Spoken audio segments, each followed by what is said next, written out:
Hello guys, nandito na naman tayo sa routine natin, maghugas ng plato. Kay wala ngang anak ko dito guys, nagpunta sa eskwelahan. Ako na naman ang nakabid sa hugasin namin.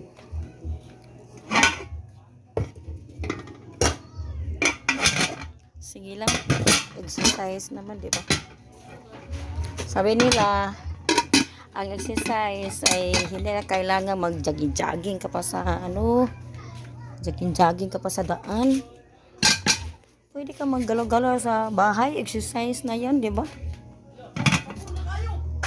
Magwalis, maglaba, o exercise na yan. So, ang problema kung saan ko ilagay itong cellphone. Oh, dito na lang guys. May tubo. May tubo pa yan.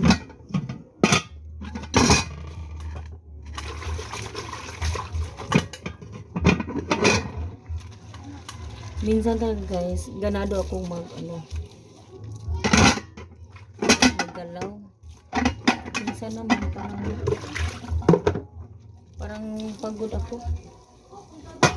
Ganyan na siguro ang ang may edad na. Hindi lahat ng oras ay hindi lahat ng oras ay may lakas ang katawan. Minsan ay mapapagod din tayo. Oh, nanglilik ko guys. Nanglilik ko guys.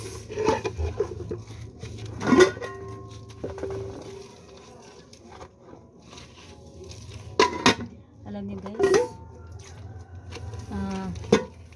ihinto sana ako sa pag-vlog, video. Kasi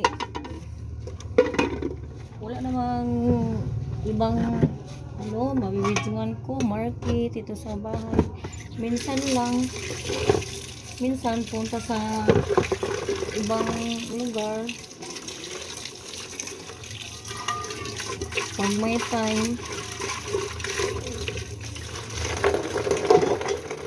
Kasi guys, napokus ako dito sa kalendarya ko. Pero sa'yo naman sa isip ko,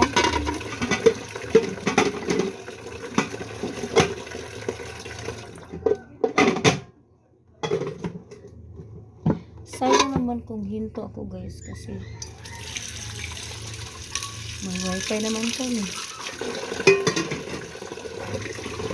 Hindi pa rin nakapag-upload. Ang problema sa akin, hindi pa ako masyadong marunong sa mag-edit. Kunti pa lang ang nalalaman ko guys.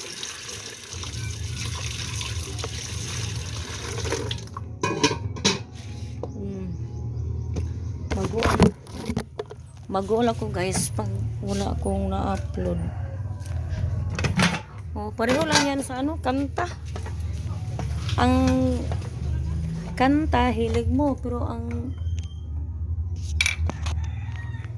hilig ka sa kanta, pero ang kanta hindi hilig sa'yo. Ganun lang. Pero may nagsasabi sa na isang vlogger na yung kayo nag-uumpisa, huwag kayong susuko. Oh, sabi nga, huwag kayong susuko. Upload lang kayo ng upload. Baka pansinin naman niyo ako guys. Uy, hello, pansinin niyo ako guys. Minsan naman pupunta dito sa tindahan.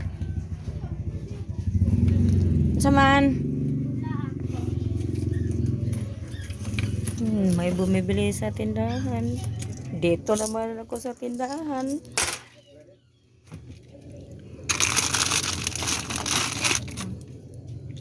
Malakas ito sa akin guys, oh. Tagdos lang. Sa isang araw, mga 3 pack na maubos sa akin. Then, ilagay ko pa ito sa ano. Ilagay ko pa dito doon sa loob. Pag-open tayo ng ano guys. Dito ang kalawang bahay ko guys. Actually guys, ang bahay ko is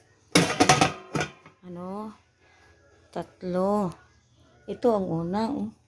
Hindi natapos kasi wala nang asawa ko, wala nang magpanday. Oh. Ito ang una kong bahay.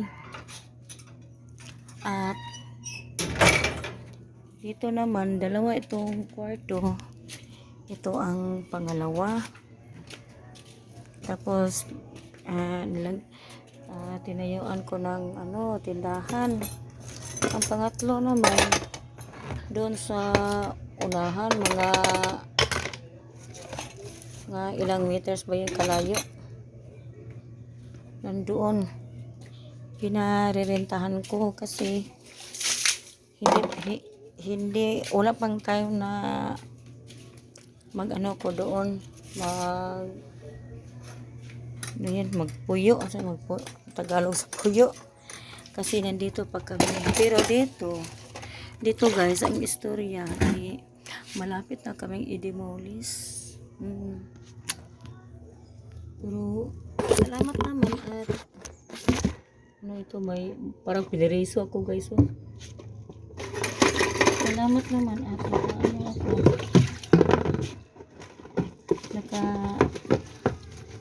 nakabili ako ng mura lang naman yun, hindi naman gaano kamahal kasi wala naman tayong pambayad sa mahal. Lang ang kita ko, sinisim ko guys kasi hindi naman ako masyadong gastador. Bago pa ako nag-asawa guys, gastador talaga ako. Sabi ng asawa ko noon, patulogin mo muna dito sa bahay ang sahod ko. Kasi iba talaga ako guys, pag magsahod ang asawa ko, uunahin ko talaga ang utang ko sa tindahan. Ang sobra, saka ko na lang ipunta sa merkado. Pero ngayon bitaw guys, ang iba bitaw guys, unahin pa nila yung nila, saka magbayad ng utang. Ang resulta naman mag-balance kasi wala na, hindi na magkasya sa utang. So ako guys, iba ako talaga. Totoo, unahin ko talaga ang utang ko. At saka muna ako pupunta sa tindahan. Kung may sobra, saka na ako mag-market noon. So ngayon, na-realize ko na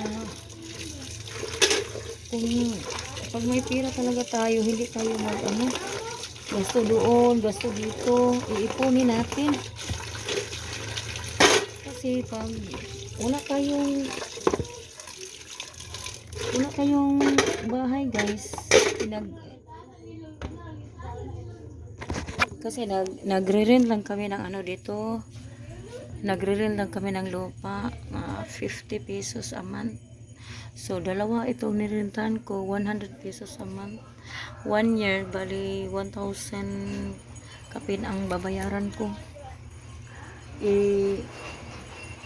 Yan ang na-realize ko sa pagkagastadora ko noon.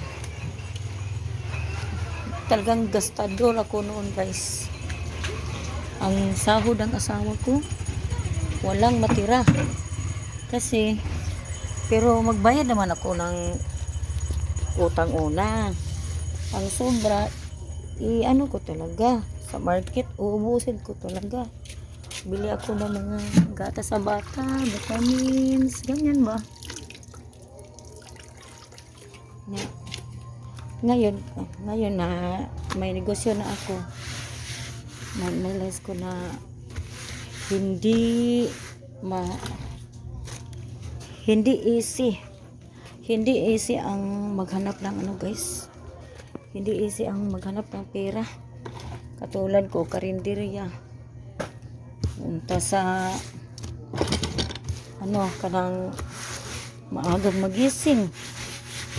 Lalo na kung may klase. Maaga talaga akong gumising. Alas 3. Umpisa na akong magluto.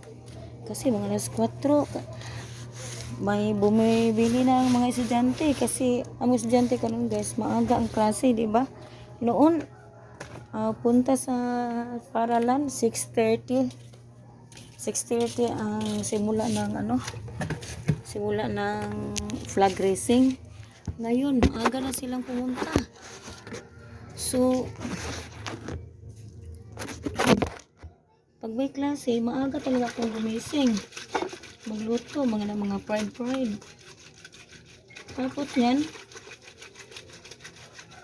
mga alas 9 kasi minsan maubos na ang ulam ko sa oras na yan. Minsan, kaunti na lang matitira. Punta naman ako sa market. Marketing na naman.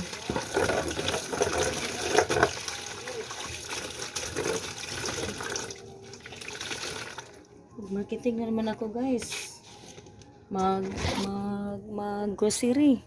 Mahirap talaga guys, pero nagpasalamat ako sa Panginoon guys kasi binigyan tayo ng lakas ng loob.